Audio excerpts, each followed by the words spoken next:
a little bit about the COVID-19 cases that we've had recently, a little discussion about the prediction models and what's considered the surge, and we'll take some questions at the very end.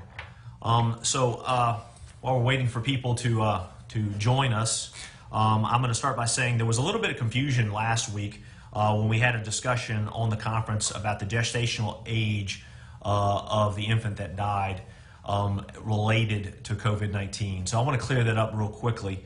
After I did the Facebook Live conference, I did a lot of interviews over the phone with media outlets around the country.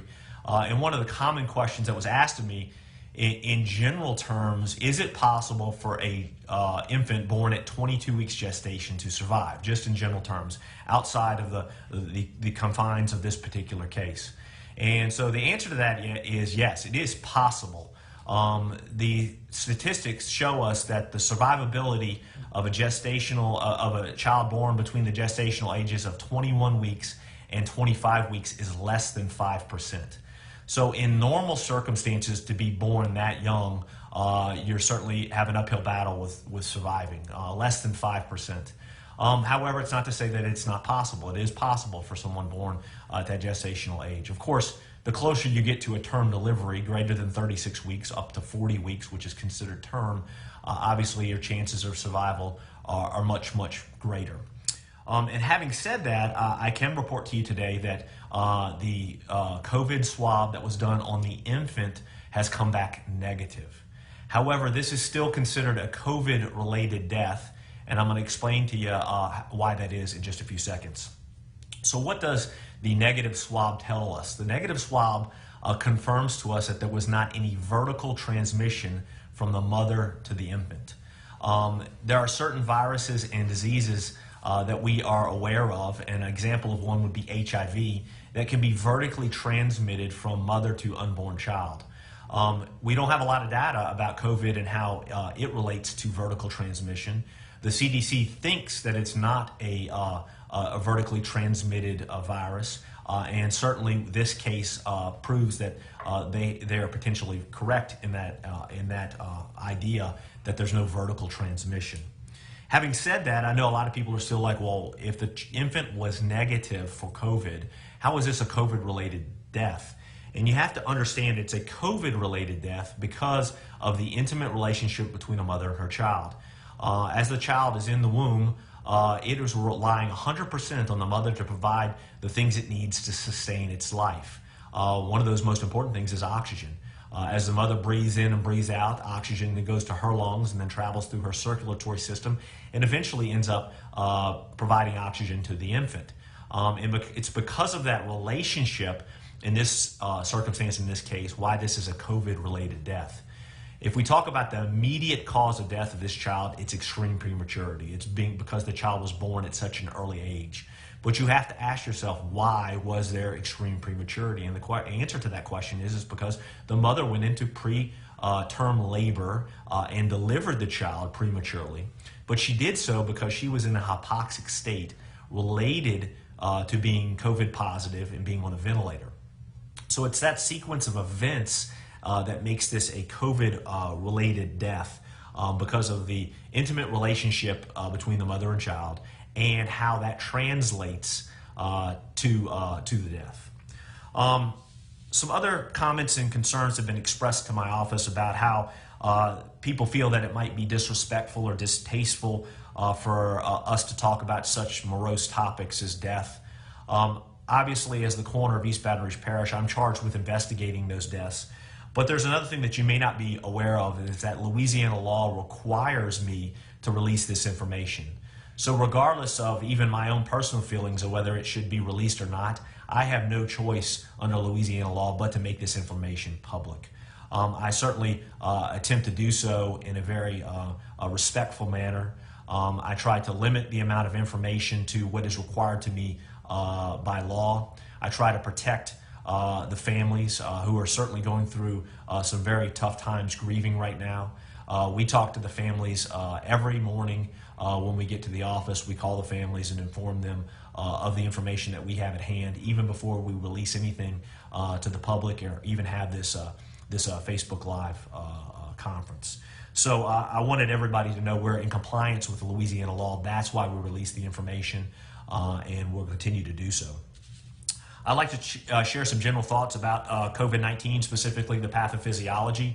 I know a lot of times we are now stuck in the stay-at-home or the quarantine, and we get a lot of our information from different sources. You may watch TV, you may listen to social media, but essentially, in essence, the way the pathophysiology of this virus works, it's a respiratory virus. It attacks your respiratory system, and one of its major effects is it causes low oxygen, or what we call hypoxia.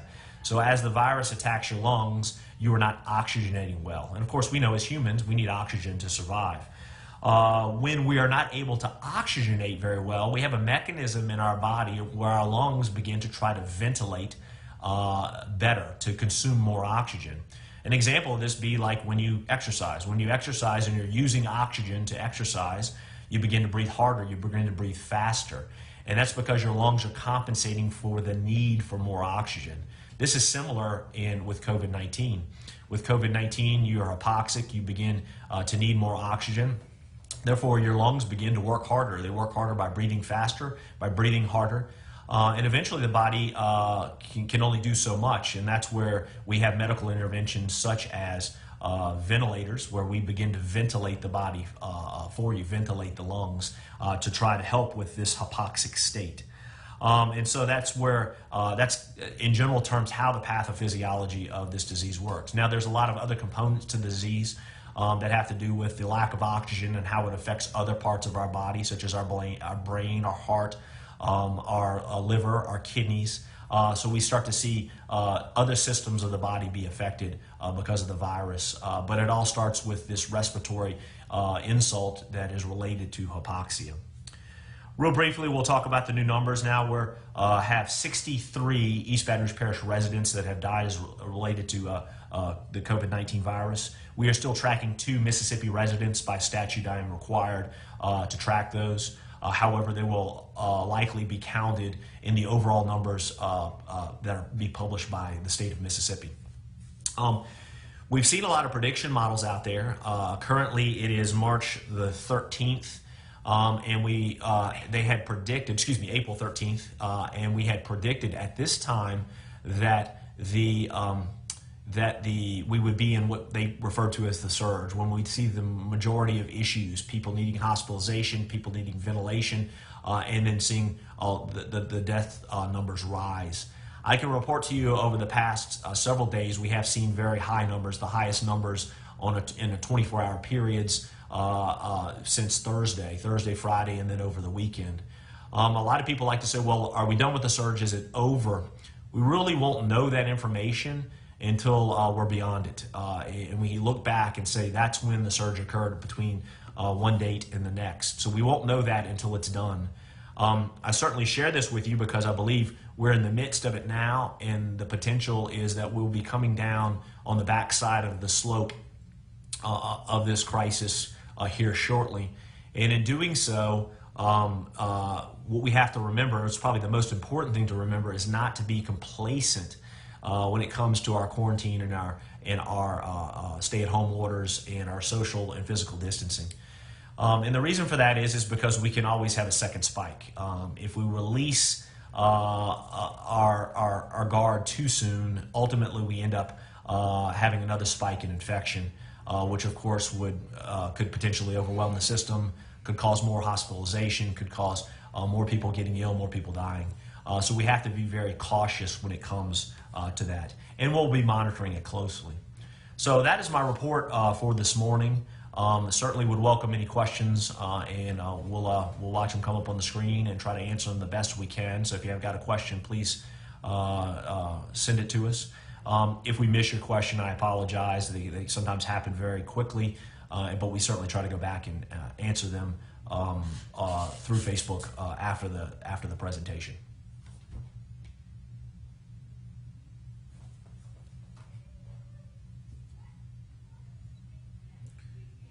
Doc, while we're waiting, what can folks do other than just adhering to the stay-at-home orders, just to kind of help their own resistance to getting sick with this or any other disease? Sure. So taking care of yourself physically is very important. Certainly, we all know we're abiding by the stay-at-home and the quarantine. It doesn't mean you can't go outside and go for a walk. It doesn't mean you shouldn't be eating properly and even taking time to exercise. And so those all can still take place even though there is a quarantine happening. If you've got a bicycle, go for a bike ride around your neighborhood, practicing social and physical distancing. If you've got an exercise routine, try to keep it.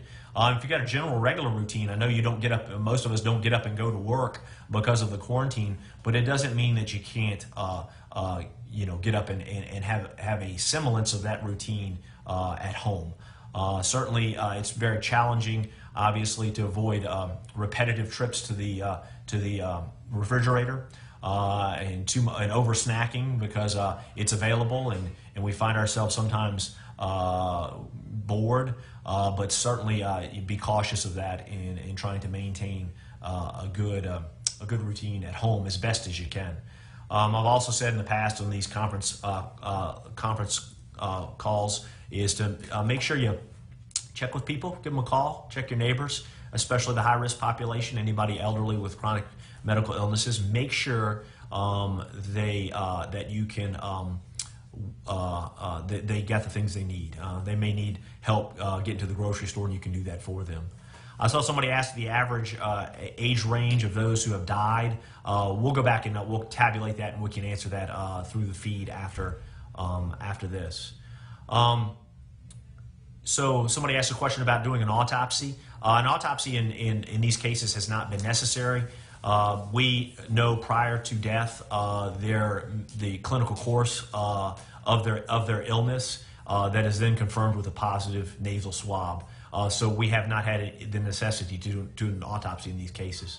Certainly, we would be very cautious in doing autopsies because that can contaminate the people that are here at the office that will be doing those autopsies. So we're very cognizant of that. So masks, gloves, staying at home, staying safe are all very important. Certainly, the CDC has recommended that wearing a mask is appropriate, especially if you go out in public. If you're going to make that trip to the grocery store, certainly putting a mask on to protect yourself, maybe gloves if you're going to be touching things, and make sure you decontaminate yourself when you get home. Wash your hands. So that becomes very important. And then just stay safe. I mean, clearly, if you do go out to the grocery store, one of the things you'll notice is there are fewer cars on the street, but still be aware of your surroundings. We are having, people have motor vehicle crashes and other types of death as we go through this crisis. So just be safe. Question. So somebody asked, is it people dying because they can't breathe, or is it organ failure? It's actually both. It starts with the hypoxia, the inability to breathe, the low oxygen levels, and then, of course, all of our organs in our body require oxygen. So as we're unable to oxygenate very well and get that oxygen to those other organs, the other organs don't function as well. So both things happen, but it all starts with the respiratory insult that is related to the COVID-19 virus.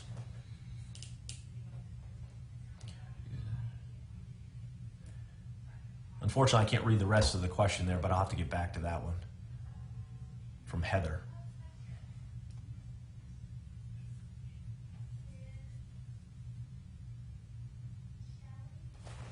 She says, I have a pseudo-obstruction disease, diabetes, thyroid, and no parathyroid, which I battle with low calcium. Does this put me at severe risk of contracting disease and not be able to fight it? Yeah, so Heather asked, and she lists some comorbidities. Certainly the ones that are listed are of concern, and you probably should consult your doctor. But what you should do in the meantime is obviously socially, physically distance and protect yourself. That's the biggest thing. I didn't see what it said. Are you doing autopsy on those who have passed away who test negative? Yeah, so we would only do that if it's absolutely necessary. If there's not enough clinical evidence in their clinical course and medical history to not tell us why they died. So, for example, if someone clutches their chest, says they're having chest pain and dies from a heart attack, that's not a COVID-19 related death. That's clearly related to a heart attack. So we look at all the clinical data from presentation and certainly make a determination if it does fit into the COVID-19 virus scenario, or if it's other form of natural death, and we categorize it as such. Certainly do autopsies when autopsies are necessary, but only when autopsies are necessary. All right, Frank Campbell. Mental health law allows for custody when imposing someone to risk to self or others. Would encouraging folks to break social distancing rules qualify? So there was a mental health question. Obviously, there's still a concern over the folks that are having mental health crises in our community, and we're working very diligently with those families. A lot of the mental health community has gone to telemedicine and telehealth, so access to someone's mental health provider has become as easy as a phone call. And I know a lot of them are being able to treat them over the phone with them not having to require hospitalization. However, that being said, we still have the ability to have someone picked up if necessary for an evaluation. But we take each one of those cases individually.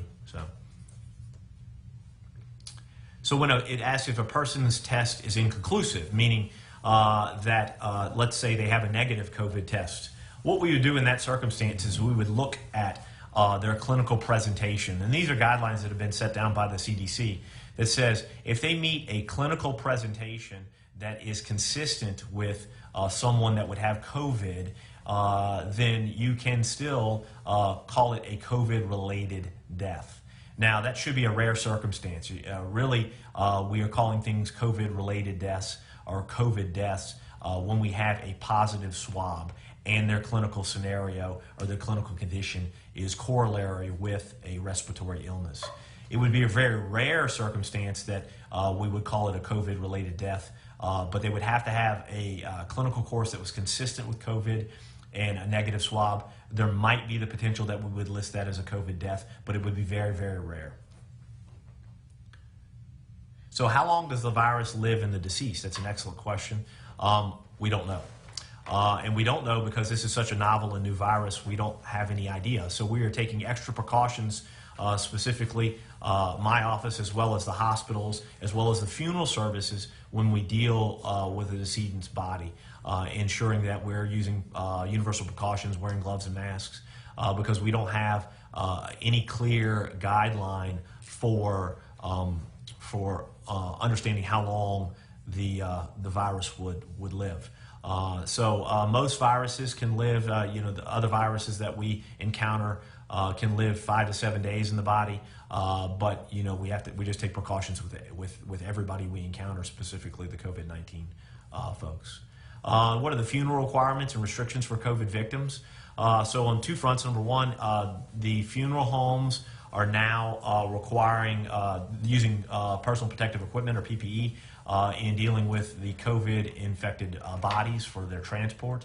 The state of Louisiana did send some guidelines out that asked for families to make fairly rapid decisions in the disposition of their loved one, whether they were going to cremate or bury. That decision they're asking to happen within 3 days. And then ultimately they're asking for there to be some final disposition by 10 days. So it's kind of a 3-day to 10-day scenario. And so the funeral homes are working diligently to assist with families in making that disposition and of course, carrying out anybody's final wishes. Does taking zinc and tonic water daily help to minimize catching the virus? There has been some thoughts that might be possible. However, there's nothing that's scientifically proven that either one of those work. There have not been enough studies to say, yes, this is the zinc and tonic water, the end-all, be-all, and we should all be using it. However, because we don't know if it's something that you chose to try, it potentially could help. We just don't know. We don't have a good answer for that yet. Is it true that it can become a yearly situation just like the flu? Yes, that is absolutely true. It is possible that we can see coronavirus again in the world, just like we have a flu season every year. Now, it is uncertain whether we'll have a coronavirus season every year or if this may be something we see every so often. And I'm sure the folks at the CDC are going to be monitoring that very closely. They'll also probably be monitoring for a mutation of the virus where the virus changes its form, where we have to combat it differently. So yes, there are possibilities that absolutely can happen.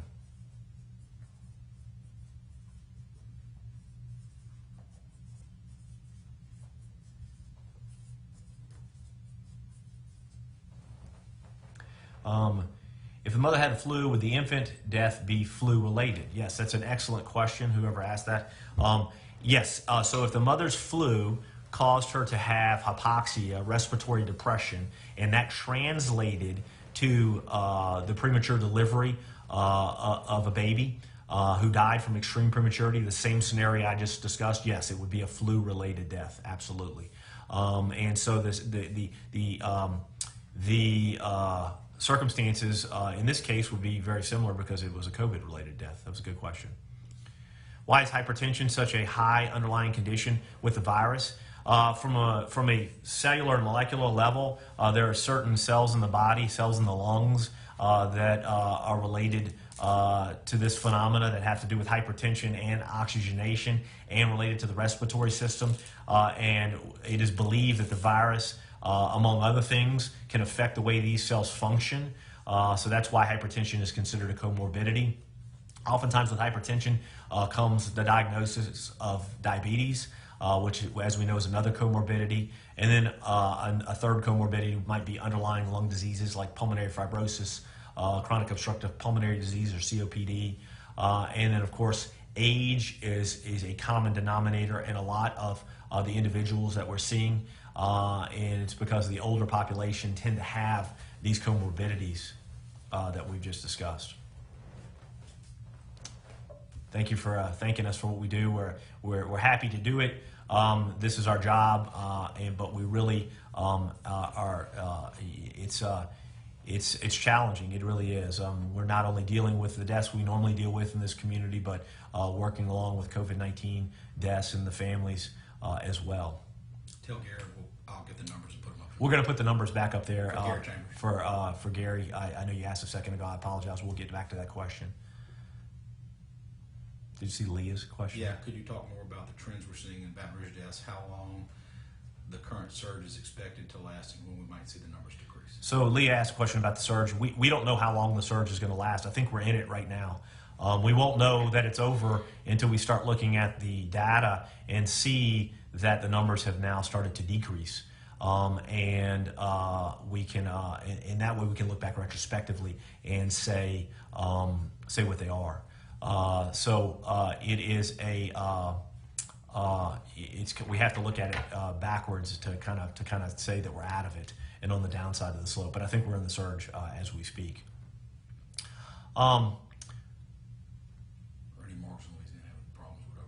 So we've had a few morgues in Louisiana having issues with overcrowding. We know in the New Orleans area they've had this problem. Here in Baton Rouge, we've worked very closely with the morgues at the hospital, the morgues here at our office, working very diligently to help families make a disposition decision.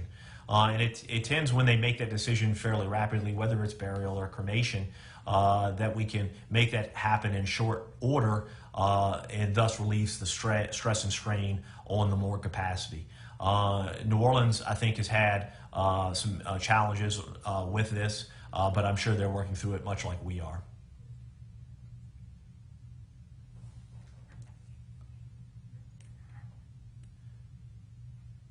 So the question Gary's asking about, I think you mean expanded testing, not texting.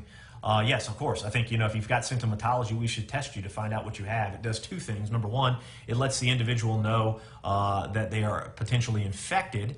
And number two, it allows us a response, not only for them to self-quarantine, potentially for other people to be cautious around them, which we should anyway, but also to be cautious around them so that we can ensure that we're not continually to affect people over and over again. So if somebody's had a possible exposure, what are the proactive measures they can take ahead of the virus? So certainly maintaining good health. If you think you've been exposed, then you might consider even quarantining yourself. to say I've been exposed. Maybe I should watch myself very closely for symptoms such as cough, shortness of breath, and fever. So I would take that into consideration and protect yourself and your family if there's a potential for an exposure. Now, having said that, there's a lot of healthcare workers in our community who go to work every day, and they get exposed. I mean, they're working in the emergency departments, they're working in the hospitals. And so I think those folks are taking extra precaution when they leave their work environment to decontaminate themselves and maybe even isolate themselves when they get home from their loved ones, and monitor closely for symptoms. So I think those are the things you can do. They have not developed anything that's been scientifically proven to be prophylactic in an exposure scenario, but that is one of the things that they've been researching and looking into. So, is tachycardia an increased risk? It would depend on where the tachycardia is coming from. Tachycardia being a fast heart rate. If the tachycardia is a result of another underlying disease, such as heart disease, yes, it would be. But you would really the best thing to do would be to consult your cardiologist so you could understand the etiology of your fast heart rate. Is there a test for acquired immunity? That's what they're working on. That's a very good question. Right now, they're attempting to develop an antibody test to see who has already been affected, who has the antibodies to fight the virus, and essentially who has developed natural immunity. And by doing so, then that will allow us to know who can be re-injected into the work environment very safely, because they shouldn't be able to catch it again once you have a natural immunity. There's a question about, can it be transmitted through food? Yes, because food can be touched by someone's hands, but it is not a GI or a GI transmitted disease. It's a respiratory transmitted disease, but you can contaminate food. So that's why it's very important to make sure you wash your hands, especially when you're before and after you eat, and especially if you're giving food to another person. You'll see a lot of times if you go out and order food nowadays, a lot of the food workers will have gloves on to prevent that transmission. So that's a very good question, very important to understand. So, all right. Well, it looks like all the questions. If we miss your question, I apologize. We will definitely hop on the computer and try to answer them quickly. We will hopefully be back next Monday for another press conference to relate information. However, during the rest of the week, we will still be sending out information to the media outlets so that we can keep everybody up to date. So please stay safe. Please continue to quarantine. Please have physical and social distancing. But also, please check on the folks that need our help. If you've got an elderly neighbor, maybe your parents, somebody that might need some help, see what you can do to help them. I know they'd really appreciate it. So until later, stay safe.